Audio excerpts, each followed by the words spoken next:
दोस्तों नमस्कार। दोस्तों आज हम फिर रूबरू हैं एक नए कॉन्सेप्ट के साथ और कॉन्सेप्ट का नाम है रिवीजन एंड रिव्यू। यानी रिवीजन क्या होता है, रिव्यू क्या होता है, इनका जो भी माइनर सा डिफरेंस है वो हम देखने वाले हैं इस कॉन्सेप्ट में। रिव्यू का अर्थ होता है किसी अदालती फैसले, आदेश या कानूनी प्रक्रिया को दोबारा से जांच करना ताकि ये देखा जाए कि वह सही है या नहीं। रिव्यू आमतौर पर त्रुटियों, गलतियों या कानूनी आधारों की समीक्षा के लिए किया जाता है। अब आ जाता है इसका उद्देश्य क्या है, पर्पस क्या है। यह सुनिश्चित करना होता है कि फैसले में कोई कानूनी या तथ्यात्मक गलती तो नहीं हुई या प्रक्रिया में कोई चूक तो नहीं हो गई। अब आ जाता है प्रोसेस। इसका प्रोसेस क्या है, क्या प्रक्रिया होती है इसको आगे लेके जाने की। रिव्यू आमतौर पर उसी अदालत में होता है जिसने मूल फैसला सुनाया हो। इसमें नए सबूत पेश नहीं किए जाते बल्कि मौजूदा रिकॉर्ड और कानूनी आधारों की जांच की जाती है। रिव्यू के लिए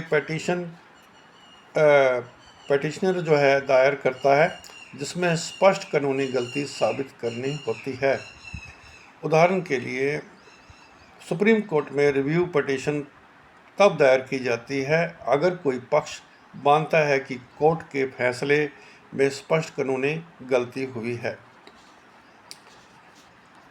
या हम थोड़ा संक्षेप में इसको देख लेते हैं एक आधी लाइन के अंदर ही कि ये रिव्यू क्या होता है। एक जज का अपने ही आदेश की समीक्षा करना, दैट इज़ रिव्यू। तो ये छोटे सी एक लाइन है, इसको आप समझ लीजिए। रिवीजन क्या होता है? पुनर्निरीक्षण। रिवीजन को बोलते हैं पुनर्निरीक्षण। तो रिवीजन का मतलब होता है किसी निचली अदालत के फैसले या आदेश को उच्च अदालत द्वारा दोबारा जांचना और ज़रूरत पड़ने पर उसमें सुधार करना। यह तब होता है जब निचली अदालत के फैसले में कानूनी या तथ्यात्मक गलती की गई हो और ये जो है और अन्याय की शंका आने वाले समय के अंदर दिखाई दे रही हो। तो ऐसी हालत में जो है ये जो रिवीजन जो है किया जाता है। रिवीजन की जो है एक रिट भी दायर की जाती है आमतौर से हाई कोर्ट के अंदर। तो प्रोसेस क्या है इसका? रिवीजन आमतौर पर उच्च अदालत जैसे हाई कोर्ट में दायर की जाती है। इसमें निचली अदालत के रिकॉर्ड की पूरी जांच की जाती है लेकिन नए सबूत आमतौर पर पेश नहीं किए जाते। रिवीजन पिटीशन में यह दिखाना होता है कि निचली अदालत ने कानून का गलत इस्तेमाल किया या अनुचित फैसला किया। ये सब सिद्ध करना पड़ता है। उसके बाद हाई कोर्ट कोई फैसला लेता है कि या तो उसको रद्द कर देगा जो भी फैसला हुआ है, या फिर उसको संशोधित कर देगा, या फिर बरकरार रखेगा। तीनों में से एक काम तो होगा पक्का। तो उदाहरण के लिए मान लेते हैं कि हाई कोर्ट में निचली अदालत के फैसले के खिलाफ रिवीजन पिटीशन दायर की किसी ने, क्योंकि उसको लगता है कि फैसले में कानूनी गलती हुई है। तो परिणाम क्या निकलते हैं इसके, रिजल्ट क्या है इसके?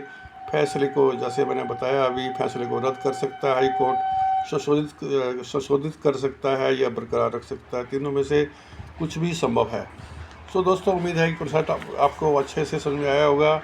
एक तरफ मामला है उसी अदालत द्वारा अपने ही फैसले को रिव्यू करने का, देखने का, पुनर्जांच करने का, और एक तरफ है रिवीजन जो कि निचली अदालत के खिलाफ जो है हाई कोर्ट के अंदर जो है एक रिट दायर की जाती है कि निचली अदालत ने फैसला सही नहीं किया है।